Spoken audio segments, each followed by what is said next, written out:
and start me. All right. We're working on it. We're still loading again. It like has to load twice. First, it has to connect with Facebook. Then as soon as you choose your Facebook page, it goes through the loading process. We might be live. What a pain in the tuchus this is. All right, everybody. We are a little bit early because you never know with technology. And we are live. Not only do you not know with technology, but Sabrina, your husband had to come over. I walk in, you guys. Hello, everybody. Welcome back to Everything Horses and More podcast with Caroline Best, your host, and our lovely co-host, Sabrina Arbogast. Hey, guys. So, yeah, I walk in like a half an hour ago because, you know, we're so paranoid with all this technology updates, and people are having power outages in Tampa with the cell towers, and our cell tower isn't working here. And I see Sabrina's husband in here. I'm like, what's going on? So our usual apparatus for the podcast, which is a big sound system and all the little plugins, for some reason isn't connecting to her laptop. Yeah. So it came. Yeah, so your husband came and brought the one you guys use for your karaoke. Yeah. But we always have Plan B here, and Plan B, poor Donnie, thank you, is our camera. We can always hook up to our camera and put my portable mics that I use for filming. And actually, the mics would do a better job in this house because the house is so big and there's so much echo. And we would just upload it to the podcast channel, Buzzsprout.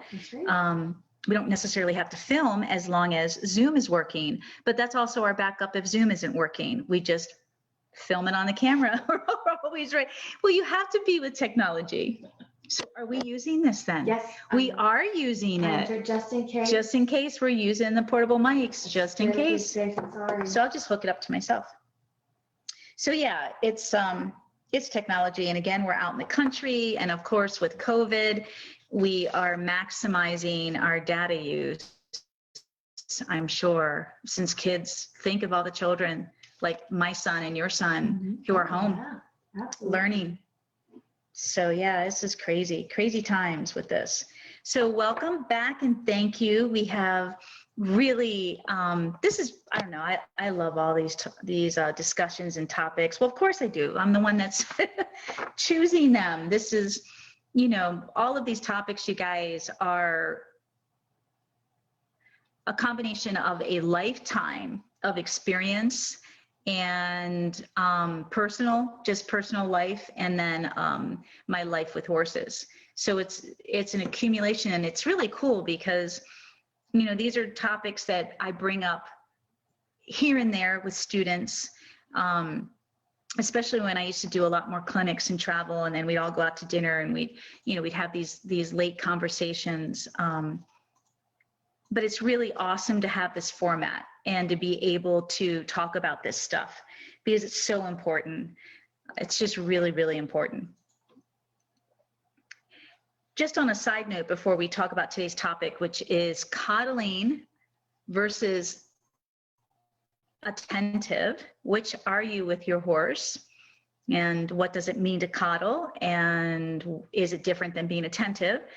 Before we get into today's podcast topic, I had an interesting, it's on my Caroline Best Facebook page, and I did share it with the Tao of Horsemanship and our other two groups. But I had a student of mine who's in a spirituality course, Lynn. She watched The Road to the Horse, and she was appalled by what she had seen, and she wanted to share it with me on my Facebook page. And it was interesting because I wrote a little story about my experience with The Road to the Horse. And back in, I think it was the fall of 2010, I was still very new to the industry. Just gotten back into horses and was developing my method. My method was pretty clear and pretty strong at that point. And you guys will see some videos on YouTube that date that far back. So I had at that point produced 18 DVDs, which I still have. And it was my second year as a national clinician. So I was getting out and spreading the word and gaining awareness. That was the vehicle or the means, the platform, predominant platform back then is to become a clinician and get your exposure and your awareness out in front of thousands or hundreds of people. The internet still wasn't what it is today by any means. The irony too of all of it is before I packed up in Pennsylvania in 2011 and moved to Florida, we had already started our first blog. My team, my girls and I, we had already started our first blog. And you guys will see some of those videos on YouTube where I'm in a covered arena in the wintertime with an orange jacket. The horses are all fuzzy and furry. We had started that.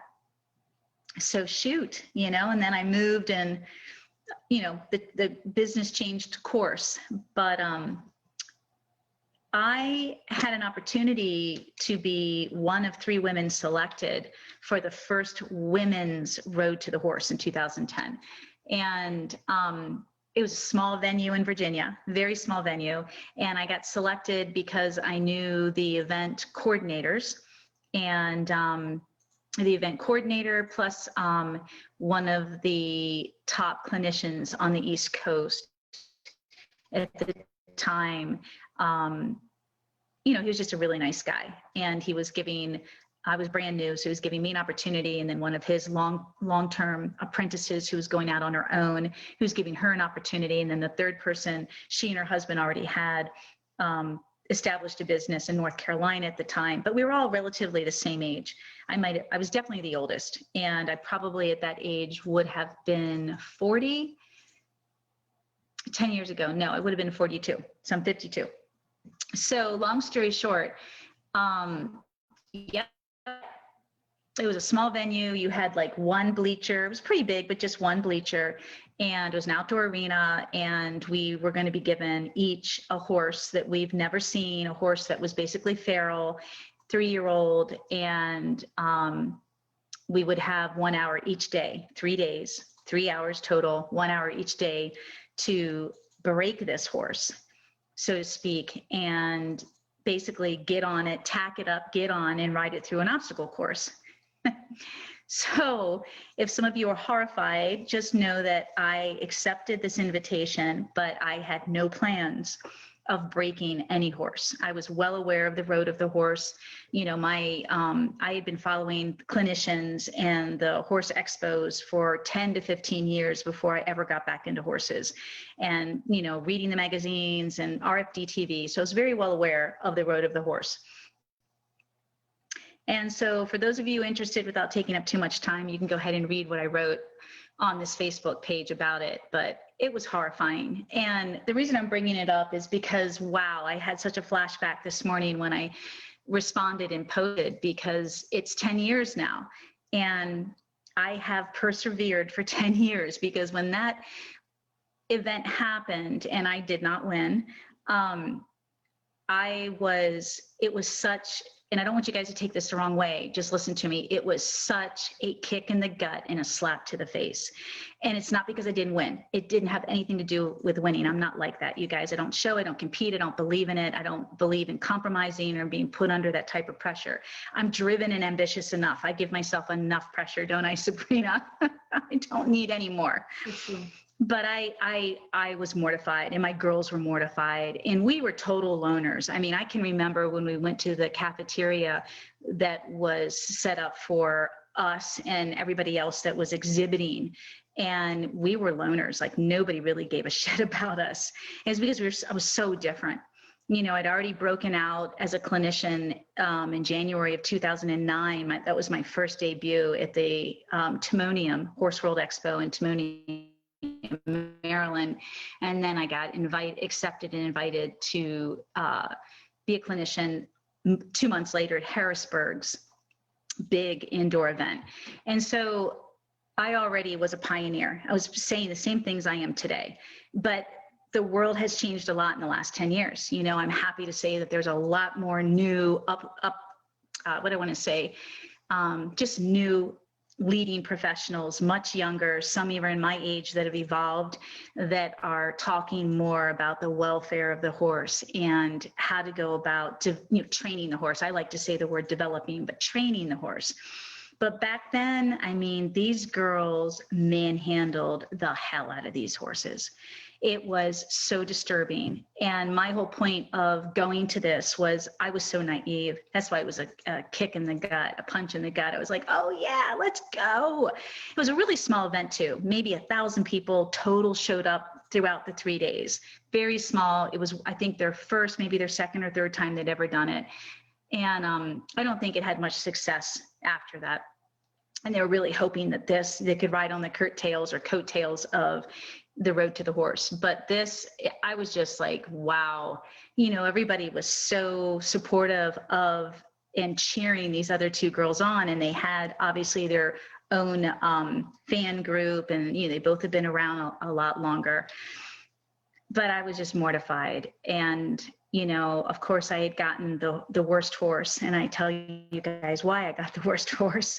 But yeah, I was there for the horse, and I really thought I was going to be able to show people a different way, and they would get it. And when I realized that nobody cared and nobody got it, I really was reconsidering what I was doing. And I'd already made a full commitment because I was divorced now. I had no financial support with the business that I had started before. I'd given that to my ex-husband. I had no husband to help support. It was, lost everything, walked away, went bankrupt. I mean, I had nothing. And I was like, oh my God. And there was 4 of us, 3 of my girls, and we were just speechless and mortified and brokenhearted. I think, yes, I cried. I broke down crying in the hotel room. And, it's like, wow, man, what am I up against? And that's all I have to say. I could cry right now talking about it. I'm just really grateful. This has not been an easy road. This has not been easy. Sorry, but damn, that was tough. But we all can do it when you believe in something. And there was no turning back for me. There was no turning back. I could not go back to my old lifestyle, my old business, my profession. I couldn't. And what I had begun and started, and the people that I had inspired, I just couldn't go back. But wow, took me back. That was a tough one. So this is a really deep conversation about coddling. And I couldn't wait to write about this and talk about this, because it has definitely appeared on and off throughout the last 10 years of my work and my student base. And I see it all the time. It's not just my students and my audience. I see it with people that love animals and obviously have children. So it goes beyond the realm of horsemanship, this topic. And Sabrina's going to talk a little bit about it, because I asked her to, jump in, and she's really excited about this conversation. It hits home for her personally. So I will, when we get to that point, give you the opportunity to speak personally. But before, I want to set the stage a little bit for this topic, because the way that I design the monthly podcasts, for those of you that don't know the way I work, I'm very organized and extremely methodical. And in addition to being organized and structured and methodical, the third big component would be I have so much experience and a wealth of knowledge to share that there's always a trail, a path, a roadmap, or as I like to say, connecting the dots. So if you look back on the previous podcast of this month, and we're now at the end, I've been leading up to this so that I can now step you back and talk about some of the previous podcasts. And if you haven't listened to them, you can find them on your podcast channels. And you can also, we record all of these. That's why we like doing it through Zoom. So it's more interactive and you can see us, not just hear us. Then we can also reach our social media platform on Facebook, but then we upload all of these to my YouTube channel. So also we have a drawing to do tomorrow. So just to remind you to contact Janine. Already got him. Yeah, awesome. We're on it. And this will probably be our last month to do a drawing. We're still tweaking some things. Maybe not. Got the holidays coming up too. But where I'm going with this is coddling. Even our topic tomorrow, which is going to be, I can never say this correctly, anthropomorphizing. Don't ask me. Ugh. So anthropomorphizing versus understanding horses, or is there really a difference? That's going to be tomorrow. But these all relate.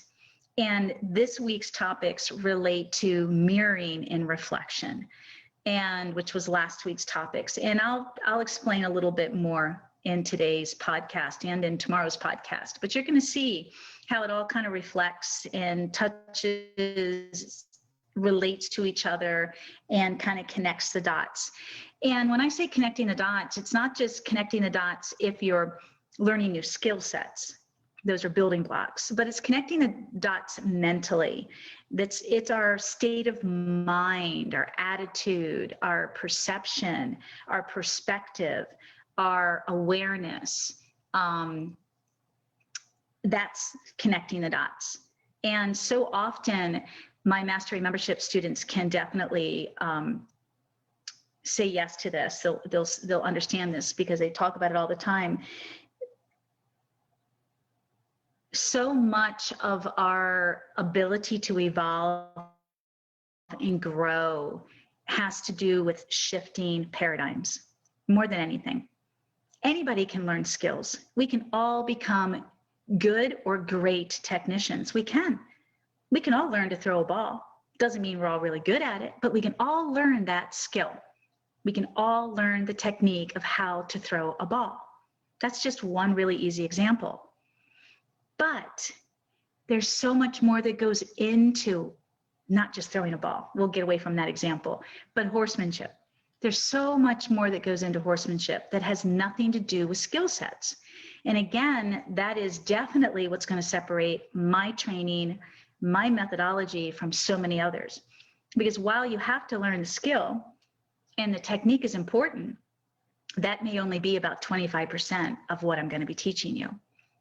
It's the attitude, the mindset. Every time we learn something new, the mental muscle, not the physical muscle, not the muscle memory, but the mental muscle. Every time we exercise that mental muscle, and I'm talking cognitive, but also when we're working with energy, like I teach, anytime we start opening our minds up, wrapping our brains around what someone else is thinking or feeling or how they're doing it, as I like to say, we've opened Pandora's box. There's no going back, because now you've opened up the possibility, the options of learning something new. You've teased the mind with just that, wow, I've never thought about that before. Or yes, that's exactly what I feel, but wow, we can take it even deeper. We can apply it to even more. And so I call it Pandora's box of possibilities when you open the mind and you give the mind the opportunity to expand and understand the infinite, that it's infinite out there of what we can do if we just believe and allow ourselves to open up. Right there, we've already shifted. Right there, we've shifted. That's what my students will say. It's the most powerful thing probably. And in that shift, things change naturally and organically. They just start to shift. So many of my students will say, oh my God, Caroline, every week we do these private live webinars with Q&A, and we dive in deep personally with the students and where they're all going in the program. And they see how it affects their personal lives. And I'm not here to change their personal life. I know it will change if they do the work with their horse. And so that's pretty much what I'm talking about. Also, just a reminder for all of you, don't forget that Sabrina's here to take questions. Always. Yep, so as she says, always. So before I start talking about what is coddling, what does it mean, what happens, yada, yada, yada. I'm going to ask Sabrina, what is your interpretation, understanding? What does coddling mean to you? Or, what have we talked about loosely? Like, what does it mean to you? Why are you so interested in this topic?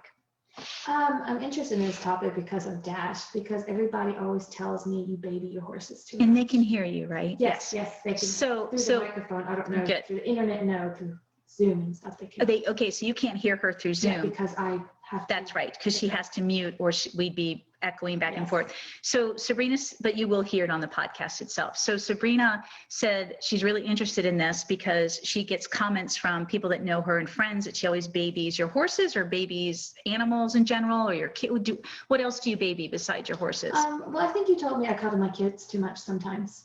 So I guess my kids too. And then, well, we're going to talk about that because there's yes and no. That's a good one. So specifically, it'd be her one horse Dash that she's been told she coddles. And then I've made comments about her coddling her kids, but we're going to talk about that. Yeah.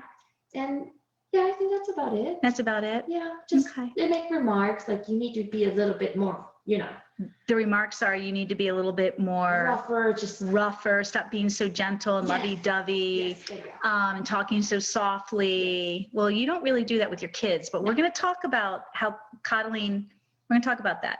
That's good. Now, so you've heard this way before me. Have you done any research or do you understand anything about coddling? Have you looked it No. up or anything? Not really. Not besides what we've talked about? Besides No. what we've talked Okay. about. So she brings up two really important points about coddling because one, coddling, let's talk about it. This is good. All righty. So coddling versus being attentive, which are you with your horse? And what are the differences? And is one better than the other or one worse than the other? So let's open this conversation up. I believe in my experience working with thousands of people, everybody can coddle. And we're going to talk about coddling. All right. So what is it? Here's some just general, I'm going to give you general definitions. You could look these up yourself. And I'm also going to give you some of the generalized mindset about some of this stuff too. So what is coddling? To treat in an indulgent or overprotective way. So an example would be, I say this to my husband all the time, he's a definite coddler. An example would be, I'll tell our son, I'll give him X, Y, and Z instructions to do and to teach him responsibility and follow through as a young teenager. And Papa will come right in and do at least half of it or try to do it. Or instead of showing Mason, like I will, how to do it. So I'll already set him up with examples on how to do things, and then I'll give him the responsibility, and then I'll have the follow through. And I'll write this down. I won't just say it because I think, come on, they're teenagers. It's like, squirrel, what'd you say? Right. Oh, yeah. Not just teenagers. Yeah, and a lot of people, but you got to train the mind young and understand, just like with young horses, that it's going to be like that. I mean, it takes consistency for those habits to really set in, but you're also, the other important factor is age and maturity level. So that's why, yeah, it's horrifying when I think how young horses are trained. It's horrifying. And I'm not saying that you can't start them out young, and you do need to keep developing them, but I'm talking about the people that traditionally are riding them at the age of 2 or 3 years of age, and it's like, oh, you get 30 days and that's it, and you better know everything. And that's not fair, because it's such a young growing mind, and young horses and young, and children, they can only take in so much and retain it for so long. That's the point I'm making. So instead of Papa teaching him how to do it, he just comes in and does it. Or if I correct Mason and get on his case, my son, for not, I've done this X, Y, and Z. Now I'm going to take it up a couple notches and reinforce after the follow through. And I want to make a big enough difference, kind of get him upset so that he cares and that maybe it leaves a good impression that he doesn't do it again or he does better next time. That's when Papa comes in and goes, oh, don't you talk to him like that. And just overprotective. And where does it all come from? So much of our responses as adults and our effective or ineffective ways of teaching children and horses is a result of how we were raised. And I'm not just going to leave it there as an excuse either, because we are adults, we have a responsibility to change and make choices, and we can learn. We don't have to just sit there and say, well, that's the way my parents did it, or that's all I know, or I don't know any different, and that's it, I'm not going to change. Easy way out. It is an easy way out. So those are just a couple of examples of coddling, just being overprotective, and how many of us have seen it in our horsemanship. And this is a real gray area too, because unfortunately, a lot of our training methods are still way too harsh. I don't care if you hide behind natural horsemanship. I have seen more harsh treatment of horses from trainers that hide and clinicians that hide behind, the name of natural horsemanship. So this is a gray area because, I am going to be super fucking protective of my horse. If you start manhandling my horse, and I'm going to fucking yank that horse right out of your hands and you're going to feel it. And then I'm going to have something to say about it. And that's not coddling. That's truly being protective and in the best interest. But this is hard. Do you see the shades of gray here? This is really hard. Well, Caroline, what makes you the expert on that's correct versus I don't want you, Caroline, being too assertive with my horse? I've had many students have a hard time with my assertiveness and my quick when I know that the horse has been with me for a certain amount of time and they have a level of knowledge and education, and then there's no more, let me help you understand horse. It's okay, let's step it up, just like I said with my son. Let's step it up. You already know, come on, 1, 2, 3, let's go. For me, in my experience, the easiest answer I have for that, the most black and white, is how do you discern between that example I just gave you, between me watching or observing someone being heavy-handed with a horse, and you should never be heavy-handed.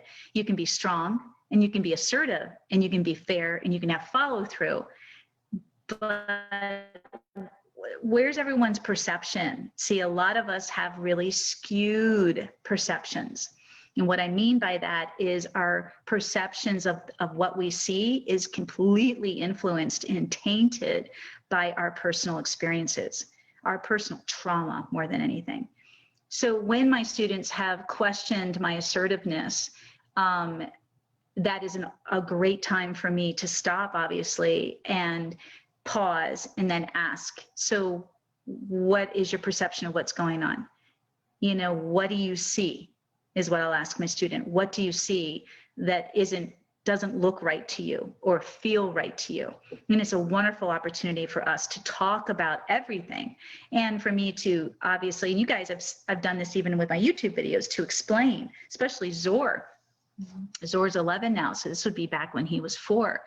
And I was doing the spooky horse part 1 and part 2, and I just got him and he was a disaster. And so I didn't make these movies until probably well into 6 months of retraining him. These videos, and he was just a disaster. And some people really had a hard time with how abrupt I was, or I am, with him in the video. I am in his face and I'm like, knock it off, I'm not going to coddle you anymore. We've had a lot of time to get used to this. I know that you still have a hard time with it, but you need to get out of your comfort zone and you need to try and trust me more. So what's the word I want to say? How do I want to phrase this? At that level, with a horse like Zor, who had had plenty of time to be restarted and to learn new patterns, but he was still making that quick switch. And a lot of it had to do with his age. Remember, he's only 4, and Zor has was a very immature 4-year-old. He would just switch from the parasympathetic to the sympathetic, which made him on survival so easily. And so when a horse makes a switch that strong and that quickly, you've got to interrupt it. You've got to get there and interrupt it and get his attention and focus. And that's a lot of what you're seeing in the video. And it takes time to repattern and catch him before he keeps making those switches. And then you're always wanting to bring a horse like Zora back into the endorphin release, which is a sympathetic nervous system. But it's such a complicated thing. It's hard to talk about all that in a 40-minute video. And most people do get it and appreciate the video. And there's those that are really offended by it. And that's just a great example for where I'm not coddling my horse. You know, I'm not going to sit there and go, it's okay. It's okay. That's not going to help him. And in some situations, taking a soft approach like that does totally help your horse and reassure them. But that's like a 1% situation. When you have an extreme, how do I know? Because Zora was such an extreme behavior and such a dangerous behavior. And so it needs extreme measures to try and break those negative habits and those coping mechanisms and to get him to self-regulate, re-regulate. It's a whole nother topic. And we may be getting into that specific topic in next month's podcast, but I'm just trying to give as much information and education about coddling because it is not an easy thing. And to me, there are so many variables and it's not that black and white. I just want to bring this up so that you all have an opportunity to maybe learn have some new insights about it and to reevaluate where you are with your horse if you need to. So talking about it like that, Sabrina, you're kind of my guinea pig today. Mm-hmm.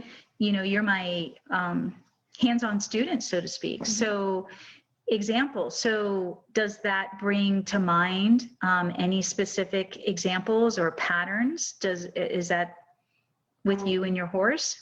I don't coddle. I don't, I'm not like, oh, poor thing. I don't do that. And with, my kids, it's more my husband who does that. I'm more So Sabrina's saying now that you bring it up like that, and I'm not done talking about it, so just hold on. She's like, now that you bring it up like that, Caroline, I'm not a coddler. I don't sit there and go, oh, baby, it's okay. Or, no, I don't. And you're like, now, she's like, you should see her face. You can, because she's like, you can see her face. She's like, now that you bring it up, it's my husband that's the coddler. It's really not me. He always gets on to me when he does it for them. Okay, so, and we all can have a little bit of coddling. I'm not done yet. Yeah. Okay, so let's keep going. So what does it mean to coddle? To treat tenderly, nurse or tend indulgently, or pamper. Oh, I'm definitely a coddler. What does it mean? No, I'm not. So listen, this is where I'm going. Are you do you coddle or are you a coddler? My husband is a coddler. Andy coddles. I'm not a coddler, but I do coddle. Oh, hell yeah. They don't call me Mama C for nothing. Like cuddle? Coddle, not cuddle. Cuddle is C-U-D-D-L-E. This is coddle, C-O. Coddle. So coddling is to treat tenderly, nurse, tend to indulgently, or pamper. I am such a coddler. Nope. I am a big nurturer. I am all that. But what's the difference between being a coddler and coddling? Coddling is being overprotective. Oh, okay. You don't want them to learn the hard way. You want to spare them all the hardships that maybe you had when you were growing up. Yes. Do you see? Yes. See, so you can right? Coddle. Yes. You're just not a coddler. Oh my gosh, coddle, keto. She's like, coddle, keto, what the hell? Yes, I'm that kind.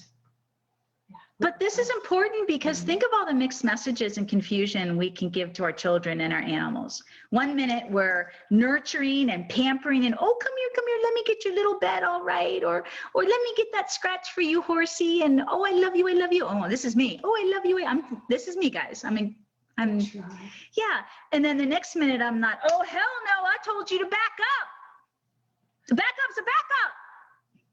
That's me too.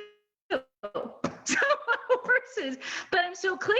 My horses are never scared. They're never fearful. They're never worried. They're just like, oh, damn shit, you're right. I shouldn't have been like pushing through. So this is really important stuff. It's like, that's all I got to say, because I don't want to waste like 2 hours on this. I don't have it today. So what are the negative effects of coddling? Coddling was where we're overprotective. Okay. Remember, coddling, let's just use the word overprotective for coddling.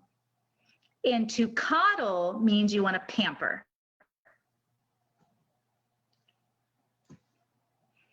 Now, I'm very protective, but I'm not overprotective. So what do I mean by overprotective? We'll use the examples that you won't allow your child or your horse to learn the hard way. You've given them many opportunities. You've set them up correctly. You've taught them how to do it. You've given them plenty of time to learn it. And now you're weaning them off of you. And now they've got to take responsibility for their own choices, actions. How many of you believe or have experienced or understand that horses are smart enough to take responsibility for their own actions? Many of us aren't taught that they have the intelligence for that, and they do. And that's exactly what my work teaches. That's why it's so amazing and powerful, because we're going to be cultivating and nurturing and developing all the aspects to making our horse a really healthy, well-rounded individual and partner. And partner means, yes, they have their own voice and they have something to say, and we're going to listen and we're going to have a conversation, and they're also going to be responsible, and they're also learning how to participate. Wow, doesn't this sound like raising kids? Big time. So negative effects of coddling creates dependence versus independence. It's one of those things that I think I am with Peyton mostly with the yes yes you're an enabler. She's saying she thinks she's that way with her daughter more than her son. Yes, but she's not dependent on me. She's very independent. Not anymore. Well, that's true. You've changed a lot since you've been with me, and we've talked about this in other podcasts. So that's why I did call you what I called you. Yeah. In the beginning with your kids, that you definitely coddle. She called me a nut job. A nut job. Yeah. No, really? No, I didn't. Serena says she called me a nut job. You know damn well I did not call you that. Didn't. Nor did I think that. Never. So this ding ding, this is really cool. So what are the negative effects of coddling? Not to coddle, coddling, where you're overprotective. Yeah. You create dependence where you should be creating independence. Right. You micromanage, meaning you're constantly telling them what to do and controlling what they do, horses and kids, versus providing guidance and then teaching them responsibility for their own actions. So coddling develops unwanted and risky behavior. And you want to know why? Because you haven't taught your child or your horse boundaries, and you haven't taught them how to control themselves, how to take responsibility and be in charge and in control. And horses are like children. They've got to figure this out. They do it naturally and beautifully when they're in a healthy social herd dynamic, because they get to stay with their parents for a long time, and they get to stay in that healthy unit for a long time, especially wild horses, for the rest of their lives. So this is easily developed. But where it goes wrong and gets so confusing out there in the domesticated world is because all we see is a mess with our horses, because they've never had that healthy dynamic and upbringing and socialization and order and correcting, and they haven't had all that. We've taken them away. We wean them at 5 months of age. We take them away from their mother. And most of our domesticated horses, our breeders, our mothers, they're screwed up too. Now they're giving birth and screwing up their babies. And we're negative effects of coddling. It substitutes friendship for parenting. And in my work, I always talk about developing, rebuilding, or restarting. Your horse, you are the leader. You have to be. Somebody's got to lead. The partnership will come in time, but you've got to guide. So what is parenting? You are a good guide and a good coach. Your kids, your horses are going to make mistakes. Allow them to make mistakes without feeling punitive or being criticized for making mistakes or learning opportunities, as long as you're there to keep fostering and guiding. So you got to have a roadmap. That's why I created the program. You got to have a roadmap. It's a great program and roadmap for people that don't know exactly how to develop a horse into the horses that you see, like mine. So negative effects of coddling is learning the rewards of hard work, a little bit of humility. So this is akin in the horse world to praise. I'm always telling my horses how much I love them, and that's unconditional. That's the love that's always there. But I'm not always going to tell them good boy or good girl, or, oh, you're doing so great, when you're really sucking and doing a half-assed job. But if I don't know how to measure that, if I don't have a healthy barometer as to what is sucky and what's really, they're putting a lot of effort into it, if I don't have a healthy barometer, the human, then I don't know which is which. And to me, a lot of people don't have these healthy barometers. You don't have a healthy way to measure when too much is too much. We have two more. Negative effects. You overprotect by teaching that there are no consequences to bad or wrong behavior. And consequences are not the same as punishment. I'm never going to sit there and punish or make my child or my animals feel punitive or berate them or belittle them or, constantly criticize them. You're just going to destroy their self-esteem, their confidence, and their trust in you. But confidence or consequences is different. So here's an example. There's a million. I'm working with my young horse, and he's still learning. But he has enough. It's just been a while since we've been working together. But he has enough education and enough consistency. And let's say that he's doing great leading all the way up to the gate. But I know that we haven't done enough of this leading in a while, and there might be that opportunity or chance that he's going to blow right through the gate and forget I'm on the other end of the lead rope.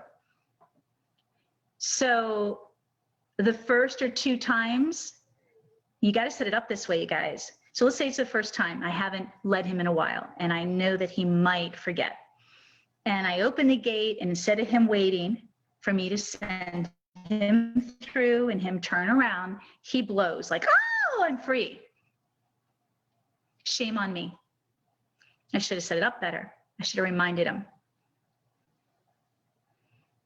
But let's say I did remind him, and he checked in with me and he told me, I'm with you, I gotcha. But then he still just had to do some fancy, just whatever. That's where there's going to be a consequence. And maybe the consequence is I quickly, because I'm prepared for a lot of this stuff, I'll quickly spin his hind knee around and bite him on the butt one time at the end of the lead rope. And he'll look at me and I'll go, yep, you don't do that. I don't want that to become a habit. I set you up. I had that conversation with you. We have a language and a mutual understanding. And I made sure that you still felt me on the end of that lead rope. I know you didn't mean to, but you just needed to sow your oats. Well, you can't sow your oats when I'm attached to the rope. And I certainly don't want you to have that attitude when I'm on your back one of these days. So you see the difference.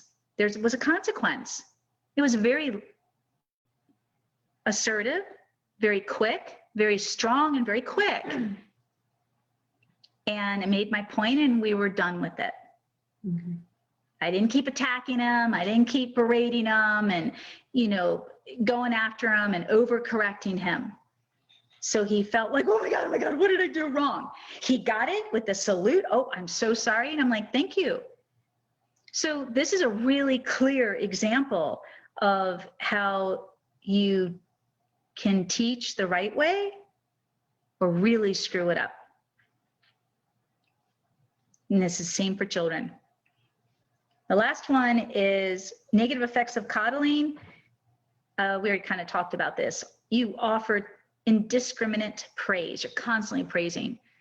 And praising everything versus praising the right or best answer. And that builds character. And with horsemanship, with the way I teach, I know what amazing partners our horses can be. And they wouldn't be such amazing partners if they didn't choose to work with you, if they didn't want to work with you. And part of choosing and wanting to be with you is they're motivated by a relationship. They're motivated by the way it makes them feel, not to mention the science of the endorphin release and helping them feel good and get in the parasympathetic nervous system. But they're motivated by praise and they're motivated by relationship.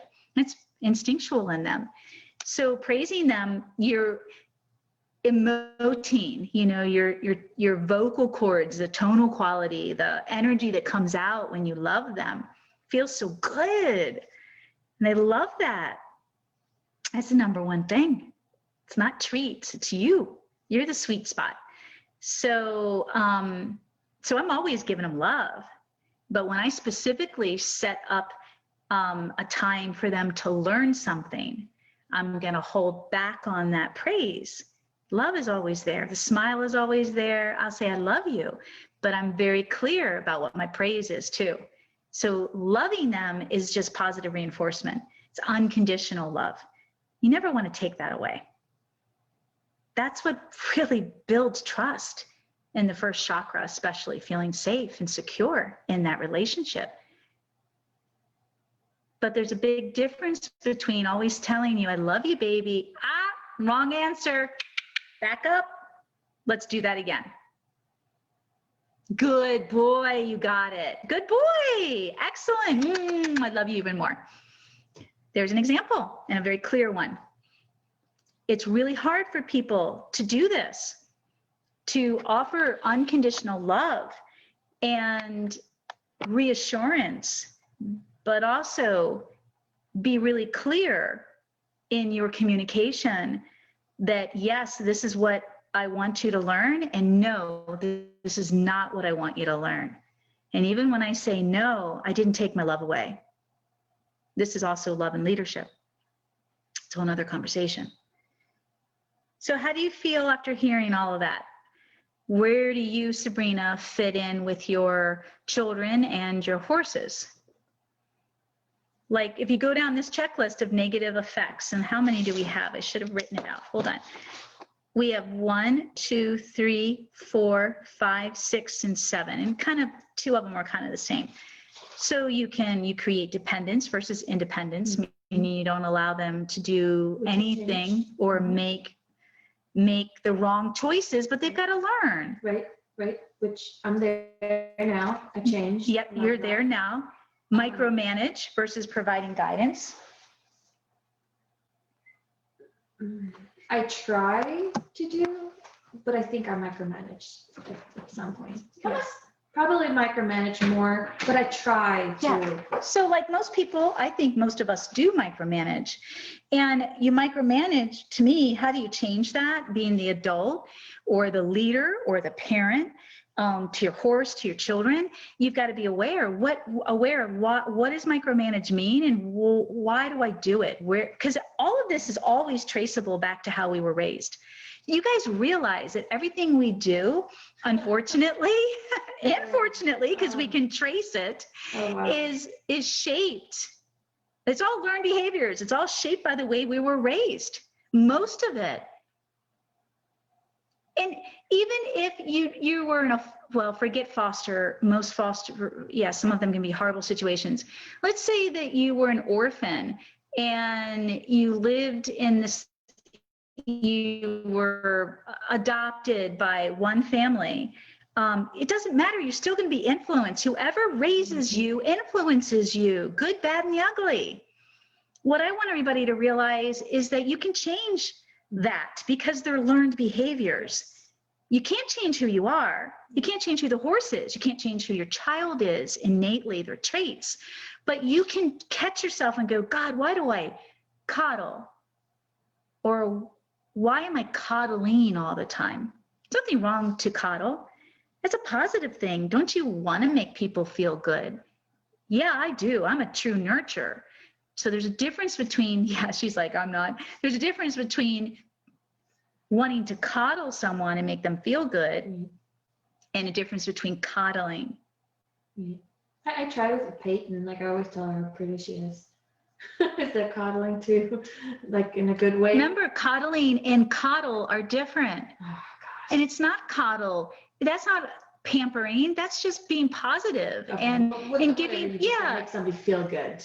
So Sabrina's a good example of a lot of people because you all don't know language. And just because you were born in Germany and you came over here, I still have a hard time with it. But you're not the only one. I mean, most people don't even know what these words mean. Right. You don't even understand them. And you're already confusing cuddle, coddle, coddling, and just giving someone praise. And your daughter, all of our kids need that. You look great, helps build their self-esteem. I mean, those are the things we should be doing, helps to build them. But you don't always want to say, and you don't, oh, well, you're the prettiest, you're the most, you got to be careful. Is what I'm saying. Yeah, as a mama. To have a nurturing side. You do have a nurturing side. I try.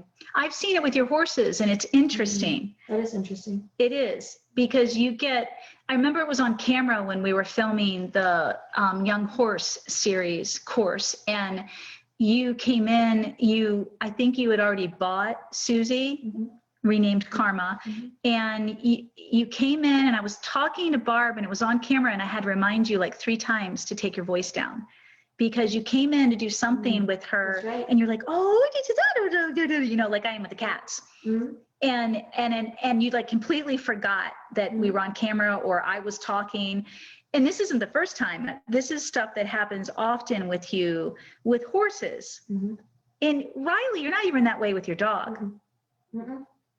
It's identical to how I am with the kittens. I'm all that goo goo gaga with the kittens. Oh, I did little BBs. I am that way with my baby horse too. All right, I'm with that with probably all my animals. But it's like there's this, and I'm bringing this up just for self-reflection. It's not criticism.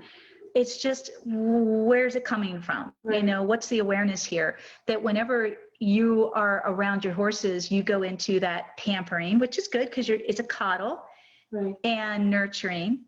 I don't know if it's coddling. It's like I am. You're just talking baby talk. And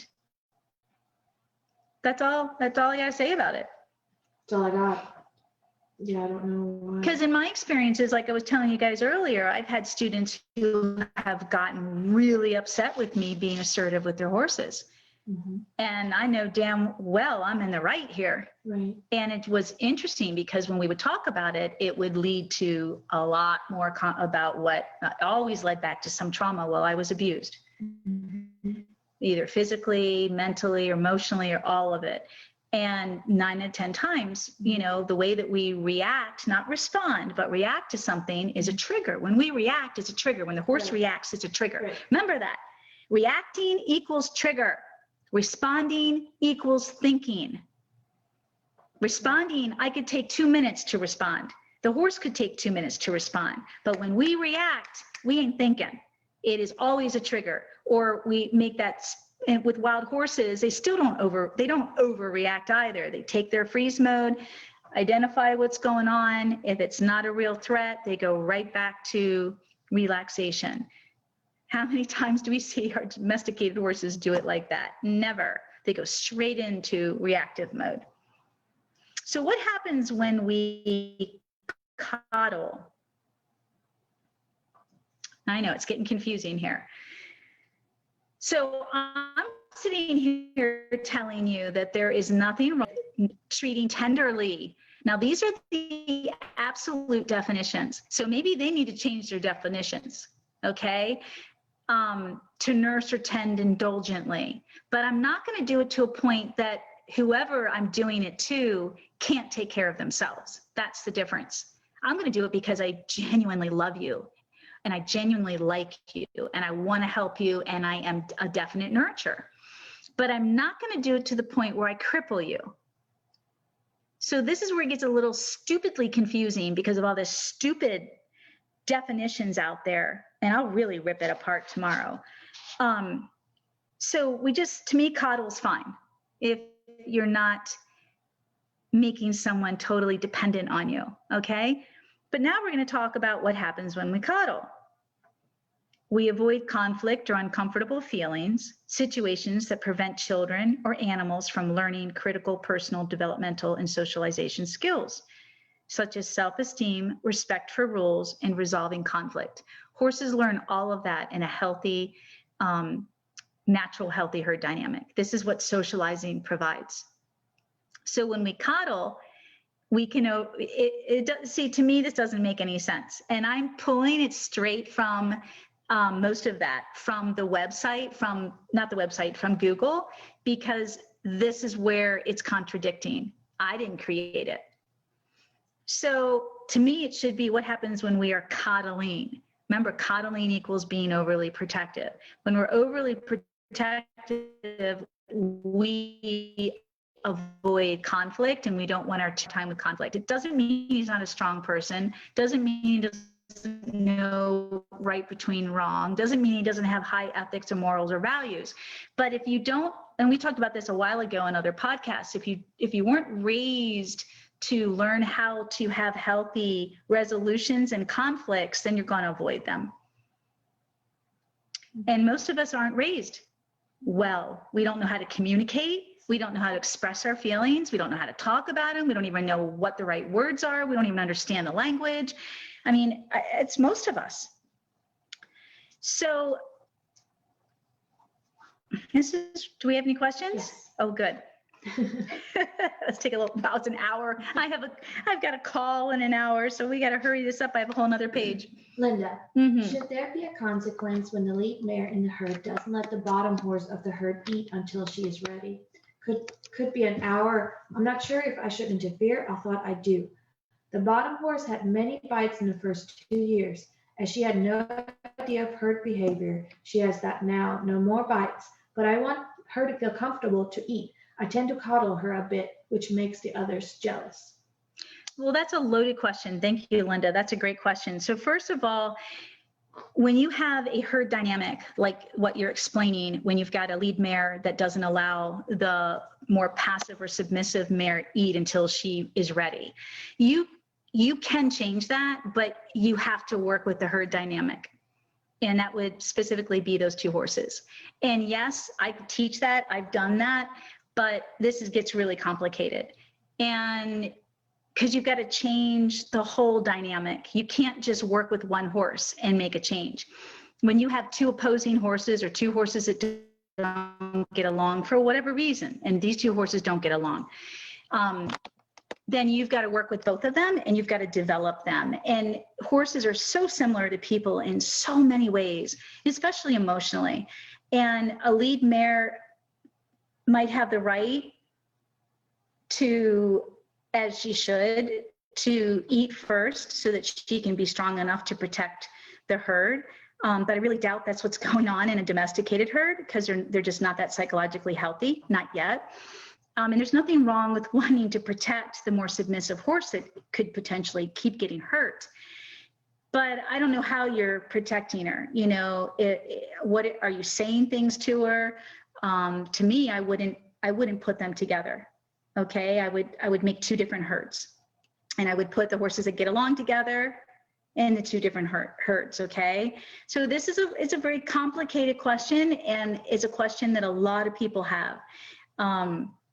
And that's why, unfortunately, so many of our boarding and training facilities separate horses and don't allow them together because they don't know how to change that dynamic. And you have to change the dynamic. You can't just change one horse. So, but as far as coddling, there's nothing wrong with you.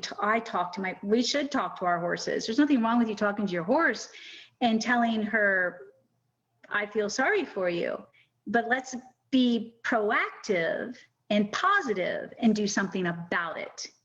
Don't just keep telling her that you feel sorry for her and poor girl, because all you're doing is feeding that negative energy and that mindset and all that yuck. You're just feeding it into the situation. And there is a bit of coddling going on. And you're coddling. So yeah, I would just be proactive. You got to change the whole situation. Yes. She's saying that, but they're always together and in step, except food and being around me. Okay, so being around you, yep, there's definitely some jealousy, and I can talk about that with my horses. But you're in charge. So when you're in that dynamic, you're part of that herd, and you can be the lead. And that's where I would carry a lunge whip with me, and I'd keep it very quiet and neutral until I needed it. And it can be needed in many ways depending on the situation. I can just bring it up and rhythmically, gently interrupt the behavior, or I can crack the whip and interrupt it. It depends on where I need to be to match that energy. So yeah, damn straight, you're going to want to, and the more time you can spend during feeding and interrupt those behaviors and help them feel at ease and feel that they're loved, those two horses especially are loved by you, as much as you can help that situation. I definitely agree with that and think that's a great strategy. Definitely. So I think that answered that. Mm-hmm. Yeah, that's a good strategy. So you do have a role in that, absolutely, because you want to be there. I love being around my horses when they're eating, and it takes time. Some horses have really strong personalities, these more dominant lead mares, and it's hard. Sometimes it's really hard. We're not looking to change her nature, but we are looking to teach her that this is the way we behave together, or at least when I'm in your presence. This is what I will accept, and this is what I will not accept. Okay, awesome. So let's keep going. We'll save the questions. There's some really interesting stuff here. So I'm going to bring up a bunch of other words that are going to that kind of connect the dots here. So this isn't just about coddling and then talking about being attentive. We also have psychological projection. So how many of you have heard about the psychological terms of projecting and transferring? We're going to talk about that too, because that's all part of this. Hey, sweetie. So what is psychological projection? It is a defense mechanism people subconsciously employ in order to cope with difficult feelings or emotions. So it's about people, it's not about horses. So psychological projection is a defense mechanism people subconsciously employ in order to cope with difficult feelings or emotions. Psychological projection involves projecting undesirable feelings or emotions onto someone else rather than admitting to or dealing with the unwanted feelings. So projection is a psychological defense mechanism in which individuals attribute characteristics they find unacceptable in themselves to another person. For example, a husband who has a hostile nature might attribute this hostility to his wife and say she has anger management problems. So you could be a disorganized housekeeper and have a lot of clutter, and your partner isn't, or your child isn't necessarily, but you're going to deem them as such. You're going to criticize them as such, when really it's you. That's projection. I see this often in horse ownership. We think our horse is behaving in a certain way when it is about us and how we perceive ourselves. Example would be, my horse is so distracted. I think that's like number one. As if he has ADD. Another might be, my horse is scared of everything, when in reality the horse owner is quite fearful and not capable of quieting her energy. Maybe she has a lot of anxiety and distrust. A third example would be a person that always needs to be in control. Another reason, they don't trust. So they always need to be in control, and they end up micromanaging everything, including their horses. And then this shows up in the horse by either fighting them if they have a dominant personality, or if the horse is more submissive or passive, they basically will often just completely check out because they're not allowed to do anything. Everything they choose to do gets shut down. The door gets closed. And this can happen in our relationships with people too. So here's the definition of transference. Transference is often related to anger and other relatively hostile emotions. People naturally want to avoid feelings of anger or hurt, so they get on the defensive again when faced with an attack. Failure to acknowledge unwanted emotions can result in the use of potentially destructive defense mechanisms. This is very similar to projecting, but wait. In psychology, transference is described as a situation that occurs when an individual's emotions and expectations towards a person are unconsciously redirected. The patient, there goes my stomach growling, the patient often unconsciously continues the behavior even if it is pointed out to them. So it's very similar to projecting, but remember, projecting is more, I am projecting my personal, I'm not aware though, but I'm projecting onto my horse. Whereas transference is very similar. It's confusing. It's the same, basically the same thing in psychology, where you are avoiding how you feel because it hurts too much or it makes you angry and you don't know how to deal with it. And then you see somebody doing something that triggers you and you tell them that that's exactly what they're doing when it's really bottled up inside you. So you're transferring those emotions or what you perceive to be onto that other person when it's really not happening in that other person.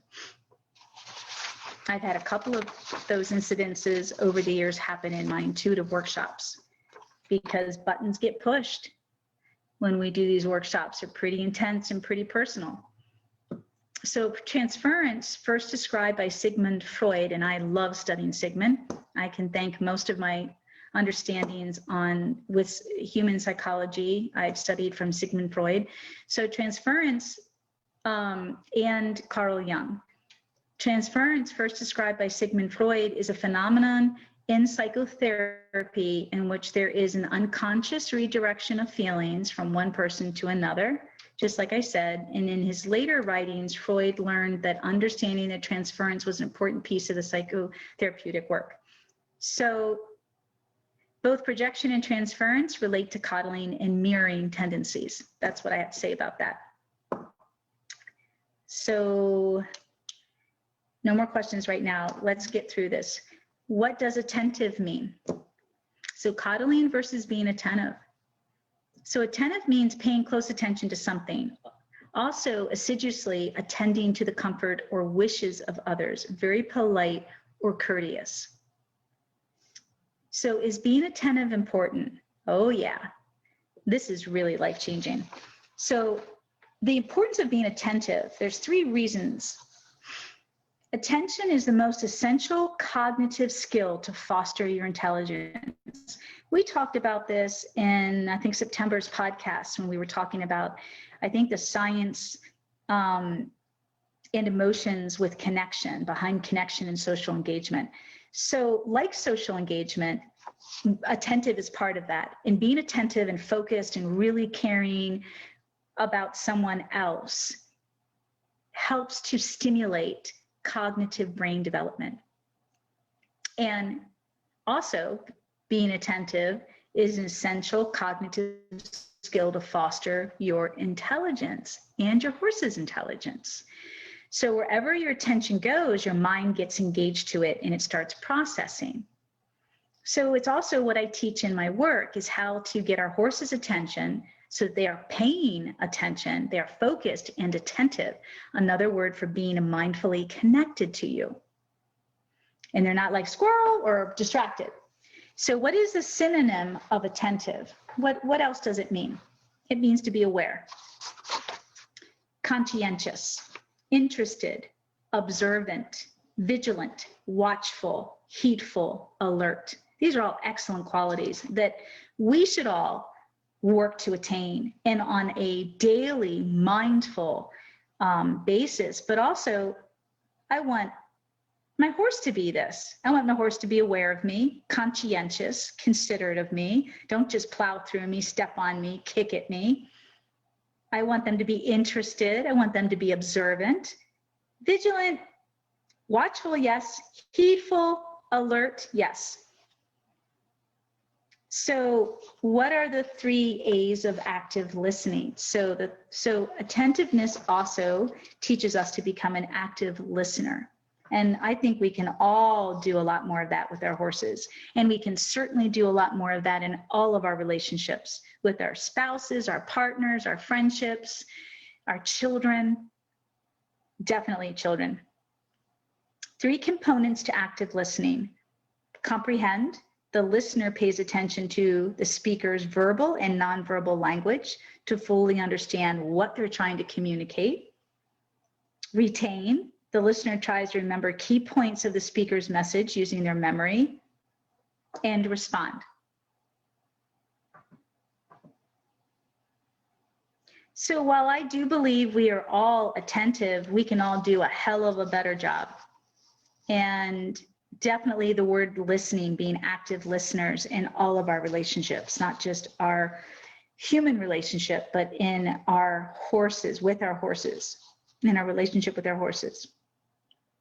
So the difference between coddling and being attentive, while the opposite of being attentive is being inattentive and unfocused, I've experienced horse owners to coddle, overly protect, and indulge their horses to the point of either creating a really bratty horse or a really insecure horse. So basically, coddling prevents personal growth, autonomy, and potential through personal projection and transference of oneself, emotions, and fears. So that's a really powerful sentence. And that really sums up my experience in the last 10 years with the majority of my students. And that is not a put down. That is not a put down. That is not a criticism. It is an understanding. And I've been there. Okay? We're always evolving. Hopefully, we're always challenging ourselves to learn and do better and be better. And so that one sentence really sums up how I feel talking about all of this, and how I feel is based on what I've experienced time and time again. Where are the patterns? What's the majority of what I've experienced? This is it. Whereas being attentive, which we could do a lot better at, stimulates personal growth, independence, and potential by teaching the individual social skills, respect, self-esteem, and independent thinking. So most of us, I do believe, are stuck in coddling, projection, and transference. And it has so much to do with how we were raised and all the behaviors we've learned. And we can do a lot better being attentive to someone or our horse's needs. And I don't just mean the fundamental needs of food and health. I'm talking about the emotional needs. And that has so much to do in our horsemanship by really learning how to read and understand what you're reading. Understand, are we listening? That was one of the assignments I gave to my students in the Mastery membership for this Friday. Are you listening to your horse? How does that show up? What's your horse doing? In everything you do, are you listening to them? Are you listening to them when you are training and developing? When you're working together, are you listening to them? Most of our challenges in our horsemanship, when we're both learning with our horse, we're learning how to work with them and learn new skills and new understandings and new ways of being together. Most of our challenges is because we don't listen. You don't have to know what your horse is saying right away. you just have to listen. You just have to learn how to stop, go slower, pause, take more time trying to figure out what they're saying. You can't do that if you're just pushing and blowing and going. Pushing and blowing and going. All right, do we have any quick questions before I wrap up? That's a pretty deep subject. And I think we all could do a better job, don't you? Yes. Being more attentive, and listening. We all can. And I mean, we all fall prey to that with our busy schedules and not micromanaging, multitasking, and micromanaging. But yeah, it's tough. It's a tough one. Yeah, I feel like sometimes my brain is just like mush. Like sometimes I just try so hard that I just feel like I'm, I don't know. Yeah, well, that's a good point you bring up too. Sabrina just says sometimes she feels like her brain is mush. This has been a big year for you with this company, for both of us. Let me rephrase that. For both of us, we are, we've got our pokers and a lot of different fires, a lot of growth.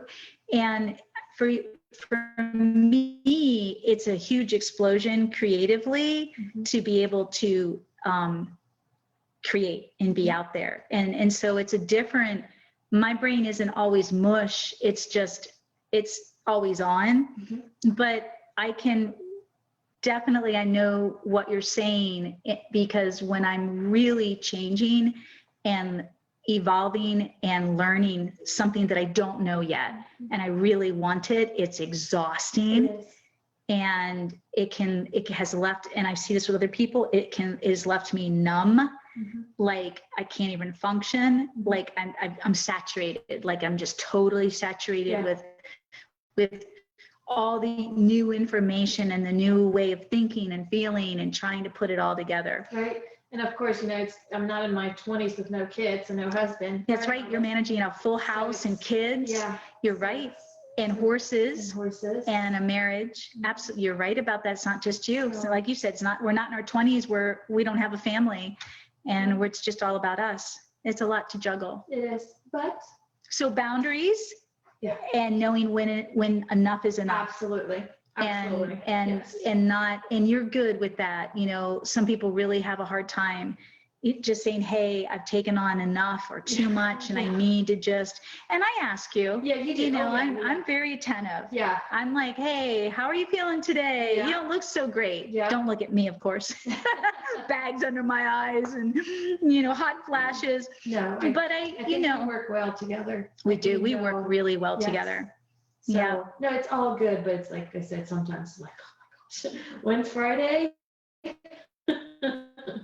Well, you can always plan ahead and just say, hey, I need to take this day off. Yeah. It's hard with our tight weekly schedules with stuff, but I think the way everything is going it's a good flow. Yes. It's a good flow. Yeah. She says, it's a good flow. It's like, it's finally, Yeah. Hey, you want to get in life, you want to get to a point where, all of us in our relationships, in our work environment, whatever we're doing, of course we want to enjoy everything we're doing, and not everybody can enjoy what they do as far as their profession. Sometimes we do it because it just makes us a lot of money, right, or it's all we can find. But if you really love what you're doing, it'll find its niche, exactly. And that's kind of like what you're saying. It's what you're doing, and we love what we do together here, that it's starting to, and there's been a lot of new stuff this year and tweaking, but it's starting to find its groove and feed off of itself. It is. And now I'm not so, what are you talking about? It's come to a point where I am actually. You basically went to school coming here. Yes. I mean, Sabrina's learned a lot of things being here and she keeps growing in her position with me, both, in responsibility and skill level and pay. Mm-hmm. So there's tons of potential. Yeah, absolutely. So you can still do it. You can still do it, she says. In your 40s. In your 40s and your 50s. Hey, wait a minute. Well, I'm just going and blowing, man. Take a number. Yeah. I'm so happy, though, to be able to be at this place. I love it. I didn't mean to start off on a Debbie Downer at all, from 10 years ago, I just hadn't thought about that. And I was like, oh my God, look where I am today. And it's been a long, hard, arduous road. But here we are. That's it. So, and we finally created the program. Yes. After I spent all those years developing and tweaking and refining and experimenting and exploring, and here it is. And yeah, so sky's the limit. Absolutely. With that. Yep. Okay. Sorry, okay. Ramble on again. I got to get ready for my my call. Love you guys. Bye. We'll see you tomorrow for the next and last topic of the month. Oh, it's that word again. And our drawing to see who's going to win. We have 3 separate prizes. So we hope we see you tomorrow for, what's the difference between anthropomorphizing and understanding horses? Yes. And is there a difference? Good, bad, or the ugly? May you always be one with your horse. See you tomorrow. And thank you.